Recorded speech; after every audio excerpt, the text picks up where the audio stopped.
They thought the office was theirs.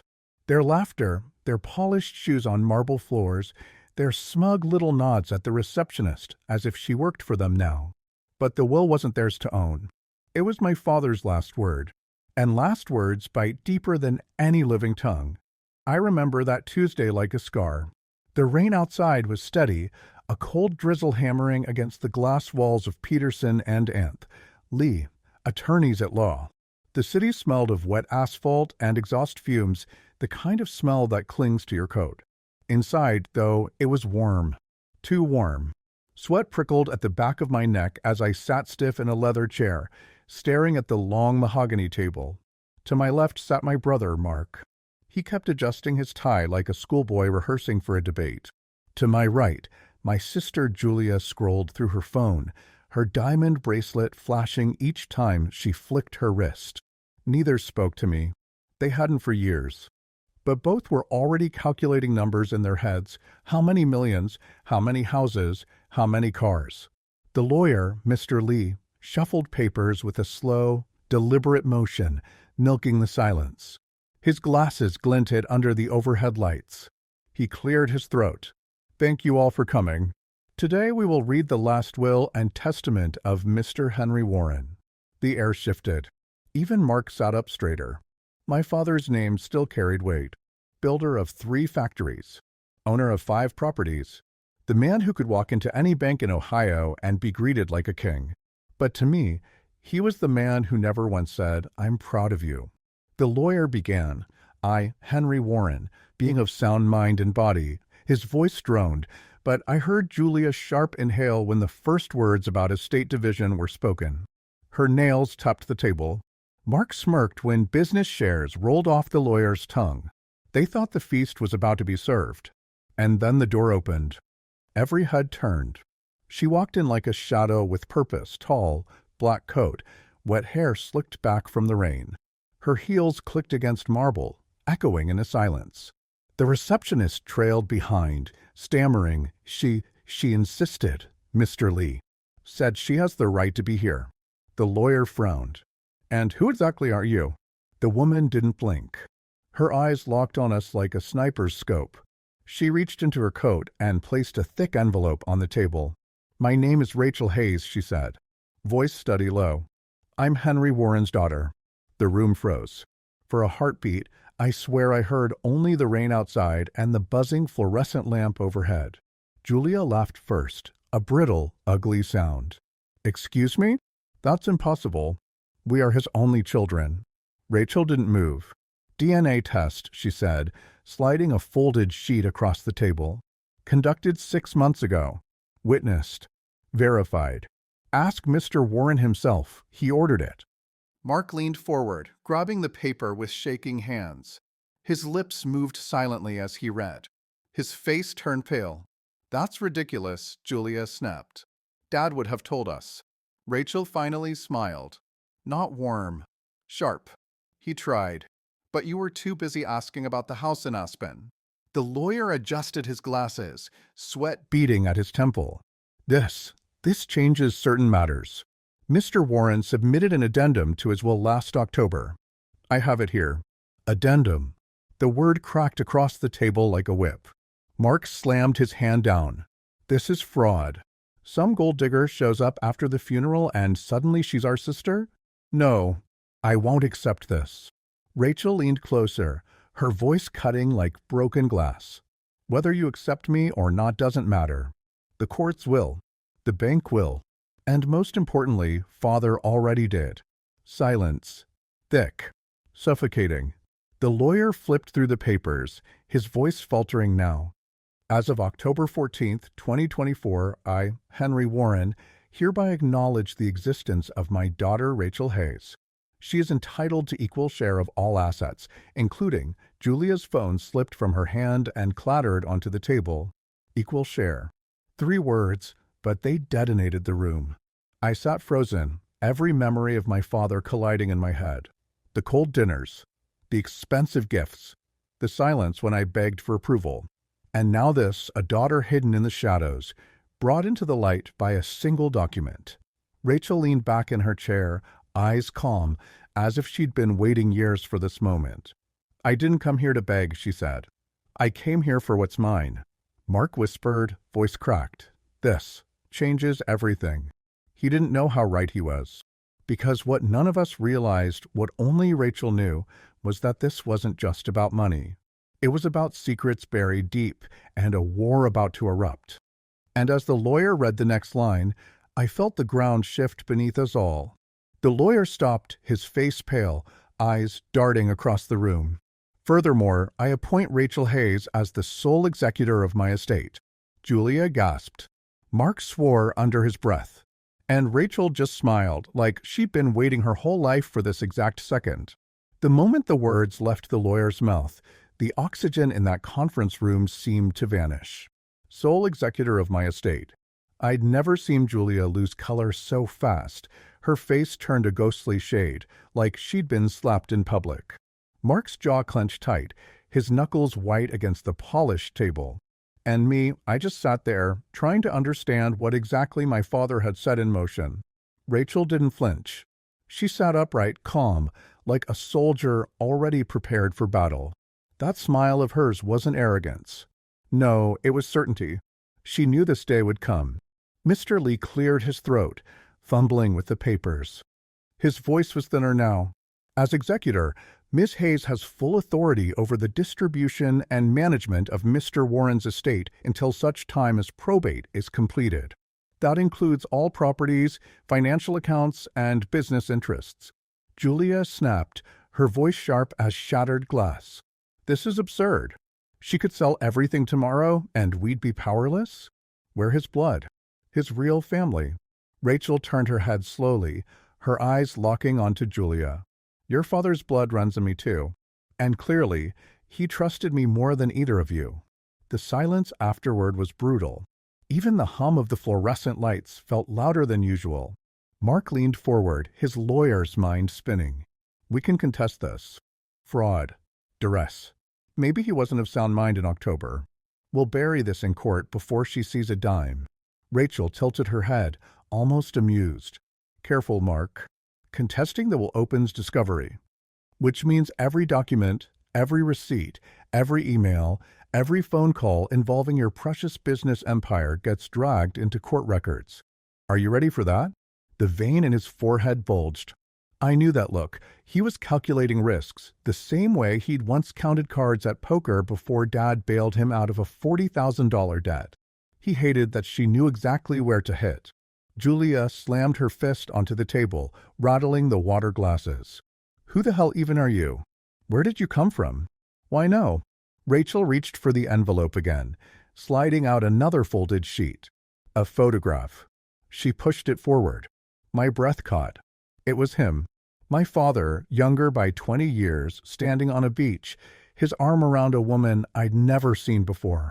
And in front of them a toddler with black curls and a stubborn little smile. "Rachel, your father," she said quietly, "didn't just write me into his will. He raised me. Not publicly, not with fanfare. But he checked in, paid for my schooling, made sure I never went hungry. He was there. Just not for you." Julia recoiled like she'd been burned.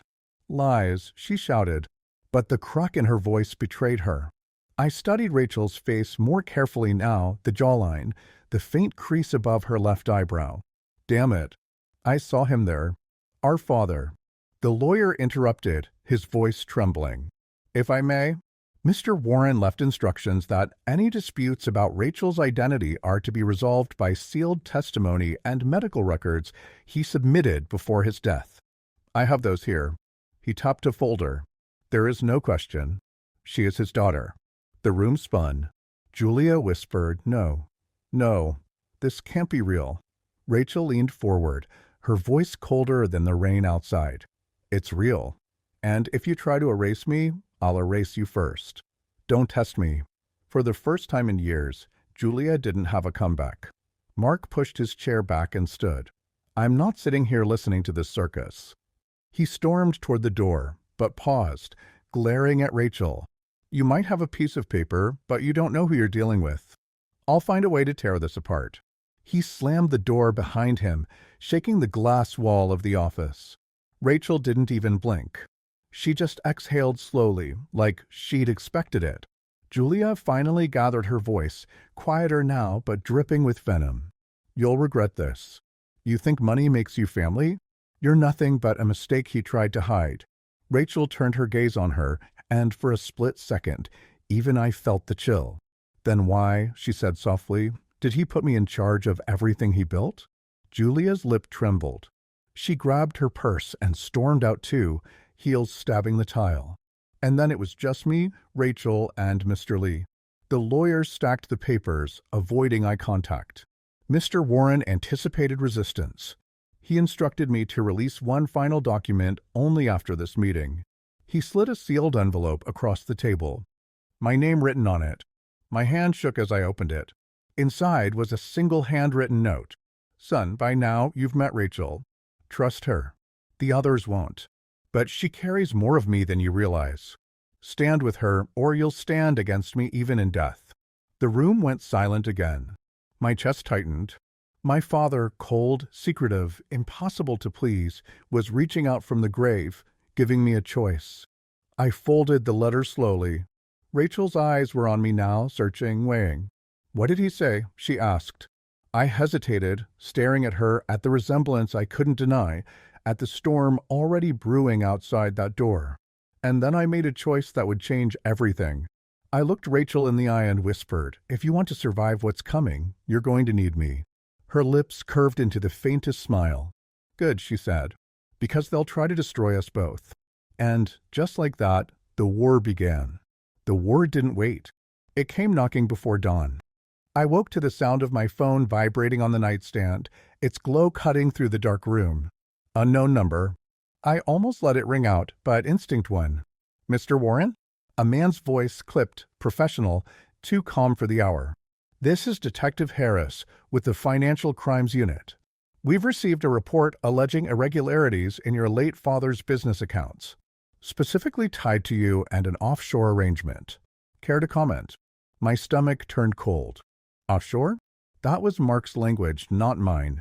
He was moving fast, planting poison before Rachel even got her bearings.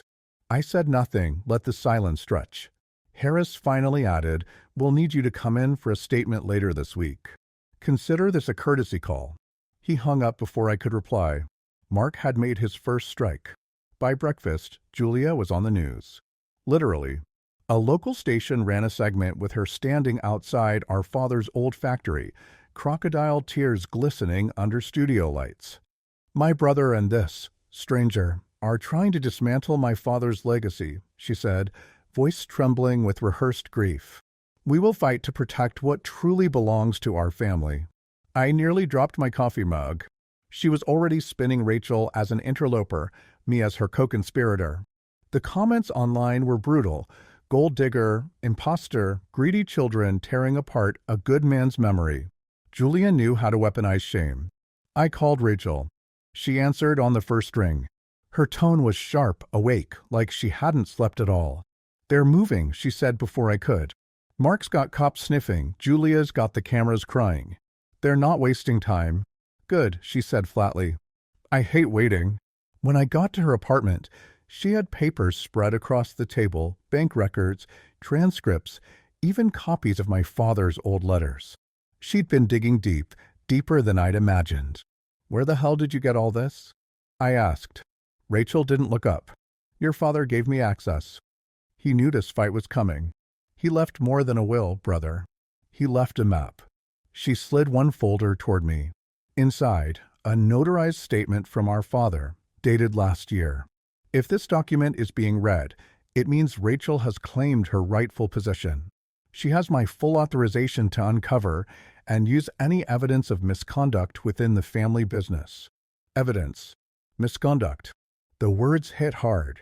Rachel finally looked up, eyes burning. "Your brother has debts he can't pay. Your sister's been siphoning company funds for years. Dad knew. He let it run, waiting for this moment." I shook my head. Why wait? Why not confront them when he was alive? She leaned closer, her voice low. "Because he wanted them exposed by us. Not him. It's the only punishment they'd actually feel." The room went quiet except for the rain against the window. For a long moment, I just stared at her, trying to process. She was calm, too calm, like a general at war, already plotting which city to burn first. "You sound like him," I muttered. Rachel's lips curved, but there was no joy in it. "That's why he trusted me." Later that afternoon, Mark made his second move. My email pinged with an anonymous tip, screenshots of me supposedly transferring funds to a Cayman account. The forgeries were sloppy, but dangerous enough to stir doubt if leaked. I slammed my laptop shut, pulse pounding. Rachel didn't flinch when I told her. She just scribbled something on a notepad, Phase 1, discredit them with truth. "How?" I demanded. She pointed at another folder. Mark's gambling markers. Julia's fake invoices. Dad kept receipts. All we need is timing. Hit them where it hurts. Public trust. You don't kill wolves by shouting. You let them tear each other apart. Her eyes flicked to me, sharp. "Are you with me?" I thought about Dad's letter. Stand with her or stand against me even in death. My gut twisted, but the choice was already made. "I'm in." Rachel leaned back, satisfied. "Then tomorrow we strike first. And I promise you, by the time this is over, they'll wish they'd never opened that will. Before I'll tell you what happened next, please subscribe to the channel and hit the like button. Thank you." My phone buzzed again. A text from an unknown number. "Meet me tonight. Your new sister isn't who she says she is." I stared at the screen, heart hammering. Because if that was true, if Rachel herself was playing us, then the war had just turned into something far darker. The message glared at me from the cracked phone screen. "Meet me tonight. Your new sister isn't who she says she is." No name, no number, just that. I sat frozen in Rachel's apartment, the hum of the fridge filling the silence. She was at the kitchen counter, calmly stacking papers into color-coded folders, completely unaware of what had just landed in my pocket. I slid the phone face down. My gut twisted. Was it Mark? Julia? Or someone else entirely? Rachel looked up, eyes sharp. "You went quiet." "Just tired," I lied. My voice sounded foreign, even to me. She studied me for a beat too long, then nodded and went back to her papers. The meeting place was a rundown diner on the east side of town, the kind of place truckers use for bad coffee and a bathroom. The neon sign outside flickered like a dying heart. Midnight. Rain streaked across the window, warping the glow of the traffic lights. I slid into a booth, the vinyl seat cracked and sticky. 5 minutes later, a man dropped into the opposite side. Older, heavy coat, face half hidden by the brim of his cap. "You Henry's boy?" His voice was low, raspy. "Who's asking?" He leaned forward, and the smell of tobacco hit me. He slid a flash drive across the table. "Your father hired me years ago. Private checks. Background work. On her. On Rachel." My throat went dry. He nodded once. "Name she used back then wasn't Hayes. She's got a history. Different towns, different jobs, different aliases. Always close to men with money. Always walking away richer." I stared at the flash drive. My hand hovered, then closed around it. "Why tell me this now?" "Because your brother tried to buy the file last week. I don't sell twice. Figured you'd want to know what you're standing next to." He stood, coat brushing the table. "Check it. Decide if you still trust her." Then he was gone. The drive felt heavy in my pocket, like a loaded gun. Back at Rachel's place, the apartment was dark. I slipped into the spare room she'd offered me, plugged in my laptop, and slid the drive into the port. Files bloomed on the screen. Photos of Rachel in different cities. Different names. With men twice her age, lawyers, businessmen, one even a judge. Notes about sudden deposits into her accounts afterward. And one line that stopped my breath cold. Alias, Rachel Hayes. Began using name after meeting Henry Warren, 2019. My father only knew her 5 years? Not since childhood like she claimed? I sat back, heart hammering. Behind me, the floor creaked. Couldn't sleep. Rachel's voice. Calm. Too calm. I slammed the laptop shut, but it was too late. She'd seen enough. Her eyes narrowed, shadows cutting across her face. "You've been digging into me." I opened my mouth, but nothing came out. She stepped closer, slow and deliberate. Let me save you the trouble, brother. Whatever you think you found, it's not the whole story. And if you turn on me now, you'll be crushed right alongside Mark and Julia." Her hand brushed the laptop lid, closing it fully. For a moment, I thought she'd smash it. But instead she whispered, almost soft, "You want the truth? Then stop sneaking around and ask me to my face. Otherwise, you're just another one of his children who'd rather believe lies." She turned and walked back to her room, leaving the words hanging like smoke. I sat there in the dark, laptop still warm under my palms, the flash drive burning like coal in my pocket. Was she lying? Was she playing us all? Or had my father set up something even more twisted than I could imagine? One thing was clear: I couldn't trust anyone. Not fully. Not Mark. Not Julia. Not even Rachel. And in the middle of that storm, I was holding evidence that could burn her down. My phone buzzed again. Another message, same unknown number. "Next step, check the safe deposit box your father left under Rachel's name. She's hiding more than you think." I stared at the screen, pulse pounding. Because if that box existed, it might decide which one of us would be buried first. The message gnawed at me all night. Check the safe deposit box under Rachel's name. She's hiding more than you think. By sunrise, my decision was made.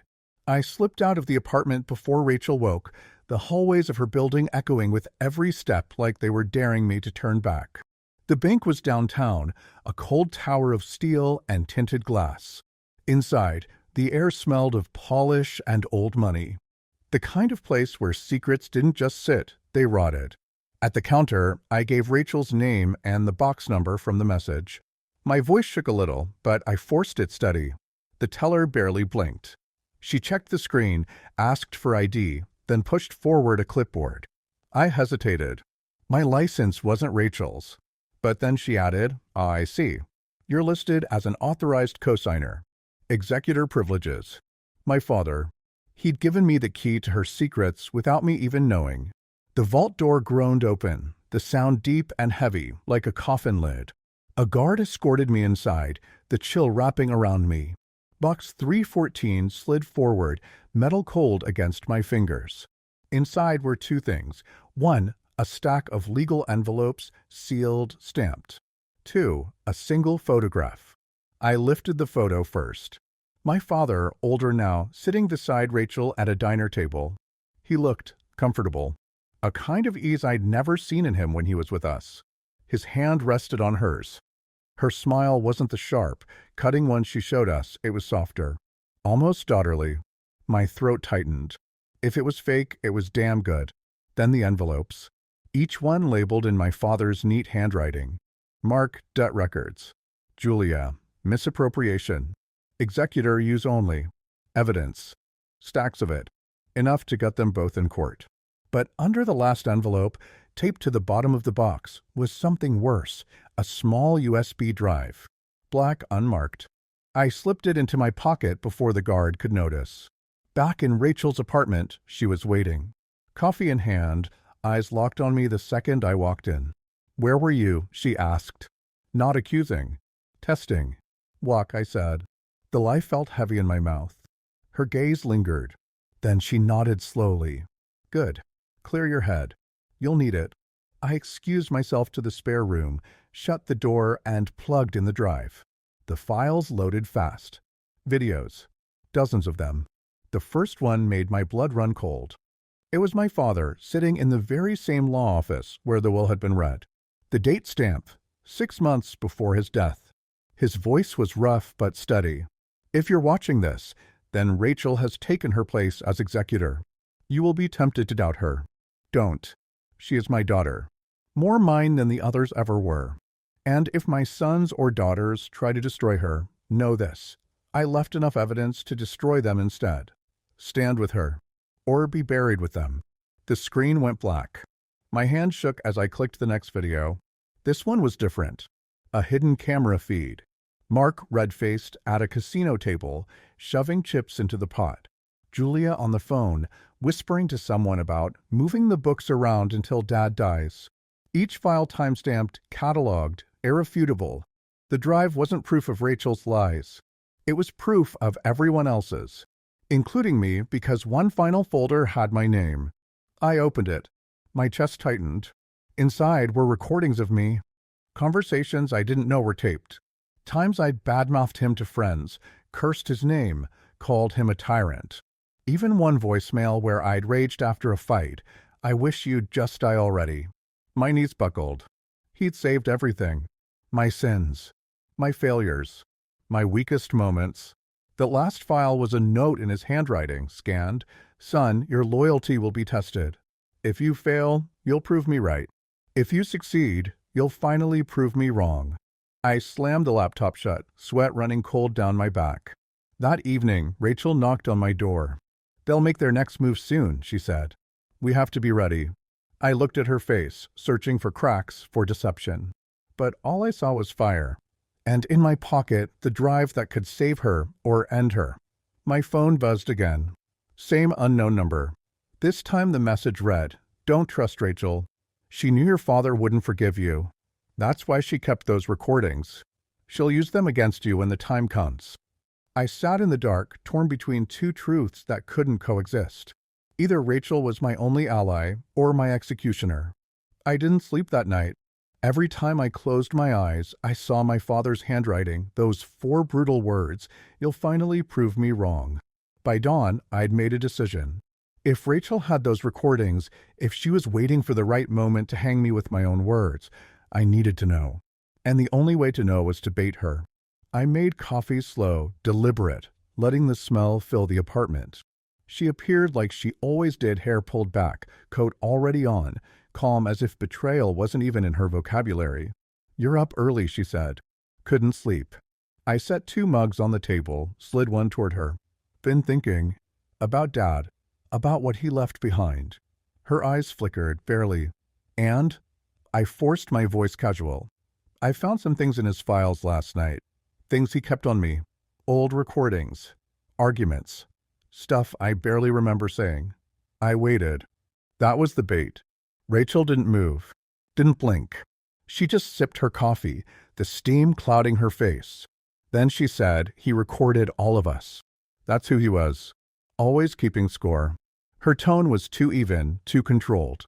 Like she knew exactly what I was talking about. My pulse thudded in my ears. "Funny," I said, leaning back.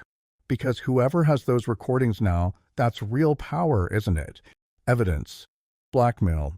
A noose waiting to be pulled tight." This time she did look at me, sharp and unflinching. "You think I'd use that against you? Wouldn't you?" For the first time since I met her, Rachel's mask cracked. A flash of anger, quick but real. She set her mug down harder than she meant to. "If I wanted to bury you, brother, you'd already be underground." Silence. Heavy. That's when my phone buzzed. Right on cue. Another message from the same unknown number. "Ask her about Chicago, 2017. Watch her face." My hands went cold. I swallowed, forced my voice steady. "Rachel, ever been to Chicago?" The pause was everything. Too long. Too measured. Then she smiled. But the smile was wrong, stiff, strained. No reason to. She lied. I felt it in my bones. By afternoon, Julia struck again. A courier dropped an envelope at Rachel's door. No sender listed. Inside, a glossy photo of Rachel and me leaving the bank vault yesterday morning. Taken from across the street. On the back, scrawled in red ink, "He doesn't trust you." He already took what was inside. Rachel read it twice. Then she looked at me. Not with rage, worse. With calculation. "You went to the vault without me," she said. Not a question. I held my ground. I had the right. Executor or not, he made me co-signer. "And you took something." I hesitated. "Too long." She saw it. Her voice dropped, low and dangerous. "If you ever lie to me again, you'll regret it more than you regret wasting his life chasing approval." The words hit like a fist. My father's shadow between us again.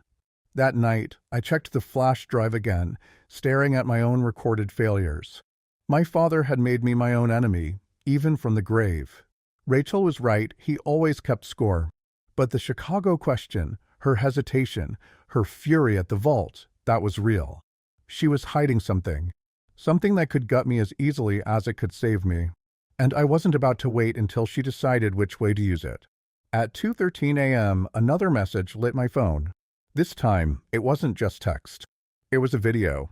Rachel, in Chicago, 2017, sitting across from my father at a hotel bar, his hand sliding an envelope across the table, and her voice, clear as glass, "Don't worry. When the time comes, I'll handle your other children." I dropped the phone. My heart slammed in my chest. Rachel wasn't just a hidden daughter.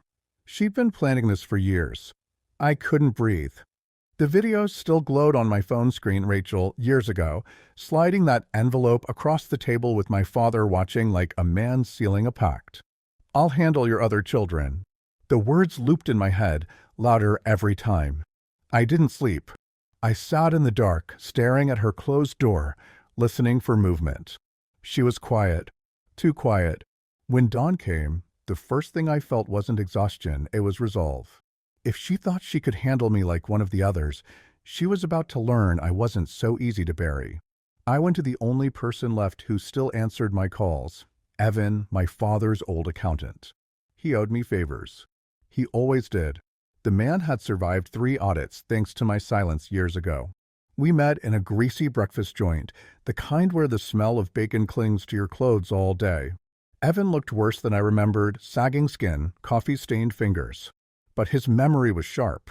"You're digging where your father told you not to dig," he said, voice low, eyes darting around. "I just want the truth." He leaned in. "The truth is dangerous." Henry didn't trust Rachel blindly. He tested her. Watched her. Chicago? That wasn't some cozy reunion. That was a deal. He handed her evidence against your brother and sister.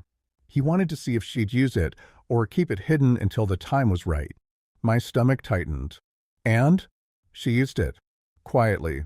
She cut side deals with his suppliers, clawed favors from his enemies, bled power from under his nose. That's why he named her executor. Not because he loved her. Because she played his game better than anyone else. The words hit like a hammer. My father hadn't chosen her out of blood or guilt. He'd chosen her because she was ruthless. More ruthless than me. More ruthless than all of us. "Be careful," Evan whispered, sliding a folded document across the table. "That's the trust account. She's already moved money." Back at the apartment, Rachel was waiting in the living room, calm as always, a mug of tea steaming in her hand. "You're late," she said. I froze. "Late for what?" "For the part where you finally admit you don't trust me." Her smile was thin, surgical. "You've been sneaking, meeting people, chasing ghosts. Did you really think I wouldn't know?" My pulse thudded. The envelope from Evan felt like a weight in my jacket. She stood, stepped closer. "What did you find?"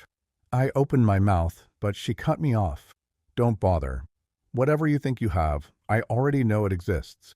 Your father made sure of that. He wanted you to suspect me. He wanted you to burn yourself alive on doubt." Her eyes locked onto mine, sharp and unblinking. "And you're doing exactly what he predicted." Something inside me cracked. "Then tell me why, Rachel. Why the video? Why Chicago? Why promise to handle us like enemies?" Her face didn't move. But her silence, that was the answer. That evening, the trap snapped shut. A courier arrived with court documents, filed by Mark and Julia. A motion to suspend Rachel as executor and me as co-signer, citing conflicts of interest and potential fraud. Attached screenshots, emails, bank logs, transfers. My name plastered across pages of forged evidence. I felt the blood drain from my face. Rachel skimmed the pages, expression unreadable. Then she set them down, calm as stone. "They're trying to destroy you first. Easier than taking me head-on." Her eyes flicked to me again. "Question is, do you still want to stand with me? Or are you too busy choking on your father's ghosts?" I stared at the papers, at the walls closing in, at Rachel, who might be my only ally or my executioner. Rachel leaned close, whispering so low it scraped my bones. "Tomorrow morning, you'll see who I really am. But by then, it might be too late for you to choose." And then she walked away, leaving me with forged evidence on the table, a father's curse in my head, and the sickening knowledge that if I guessed wrong about her, I'd lose everything. Morning came like a trial. Heavy sky, bruised clouds pressing down on the city. My father's ghost felt close, whispering from every shadow. At 9 sharp, the probate hearing began. A cold room in the courthouse, fluorescent lights buzzing, polished wood benches filled with strangers ready to feast on family blood. Mark strutted in first, his lawyer tailing him like a shadow. Julia followed, pearls at her throat, eyes red from practiced tears. And then Rachel, black suit, hair tied tight, carrying a slim briefcase like a weapon. I sat at the end of the row, hands trembling against my knees. Between us, decades of family history now sharpened into knives. The judge entered, voice booming. We are here to address the motion to suspend executor powers due to alleged fraud. Mark's lawyer rose. Slick rehearsed. Your Honor, this so-called daughter, Rachel Hayes, is not what she seems. Nor is my client's brother, who has colluded with her. We have evidence of offshore transfers, falsified records, and a coordinated attempt to seize control of Mr. Warren's estate. He handed binders to the bench. Inside, my name splattered across fake documents. My stomach nodded. Julia dabbed her eyes, murmuring, "All we want is fairness." The judge turned to Rachel. Response? She stood slowly, every eye drawn to her. Calm. Precise. Your Honor, before I respond, I'd like to submit Exhibit A. From her briefcase, she produced an envelope. Sealed. Stamped. She slid it forward. The clerk opened it, handed papers to the judge. His brows lifted. He looked at Mark, then Julia. Do you deny these signatures? Mark leaned forward, face paling. Julia froze. Because the papers were theirs. Loan guarantees, gambling markers, falsified invoices, all signed in their own hand. Rachel's voice was steel. Those documents were placed in my father's possession years ago. He anticipated this exact moment. If contested, they were to be delivered here. The judge's gavel struck once. This court accepts the evidence. The motion is denied. Mark shot to his feet. This is a setup. His voice cracked. She forged those. Rachel cut him off, sliding a USB onto the table. Exhibit V, surveillance. Would you like the court to hear your voice at the casino, Mr. Warren? Or your sister arranging phony invoices?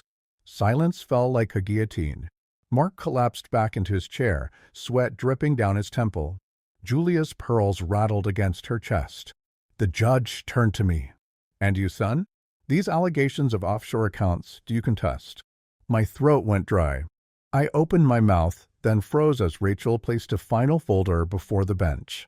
Exhibit C, she said quietly. A forensic analysis proving every document with his name was manufactured by Mark and Julia's legal team.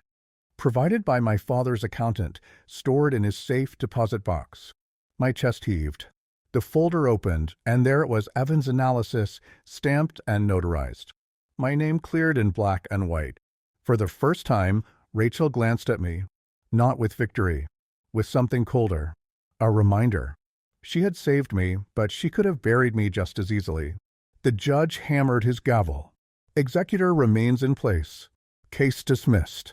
Gasps, whispers, the sound of reputations dying in real time. Mark's lawyer stuffed papers into his back without meeting his client's eye. Julia stared at the floor, mascara streaking down her cheeks. Rachel packed her briefcase calmly, like none of this surprised her. As we walked out into the gray morning, Mark lunged. His face was twisted, desperate. You ruined us. Rachel didn't flinch.